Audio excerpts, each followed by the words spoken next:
Hello guys, मस्त मस्ताना आणि आपल्या चॅनलवर तुझे स्वागत असताना आणि जिकडे पाहतो तिकडे फक्त ईशान किशनची चर्चा चालू असताना. म्हणजे त्याची बॅटिंग अशी पॉकेट डायनोमच आहे, पण त्याच्यासोबत त्याची लकही बरं का.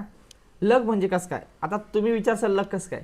तर इकडे तिलक वर्मा इंजर्ड झाला होता वर्ल्ड कपच्या पहिले, आणि इकडं ईशान किशन हा झारखंडसाठी पहिल्यांदा आयुष्यात स्मॅचची ट्रॉफी उचलली होती आणि फायनलमध्ये त्याने 100 बनवले होते. मग काय, इंडियाने त्याला बॅकअप म्हणून इंडिया टीममध्ये घेतलं होतं, पण तो बॅकअप राहिला नाही.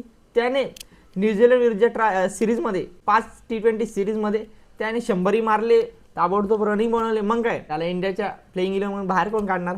आणि मग काय, इंडियाच्या प्लेइंग इलेव्हनमध्ये आला आणि पाकिस्तान विरुद्ध 77 रनच्या धावा केल्या आणि भाऊ थांबायला तयार नाही. त्याने इंडियासाठी T20 वर्ल्ड कपमध्ये 317 रन बनवले, ते पण 193च्या स्ट्राईक रेटनी, आणि इंडियाला T20 वर्ल्ड कप जिंकून दिलं. आणि आता तर भाऊ सनरायझर हैदराबादचा कॅप्टनही झाला आणि पहिल्याच मॅचमध्ये 38 बॉलमध्ये 80 रनही बनवले.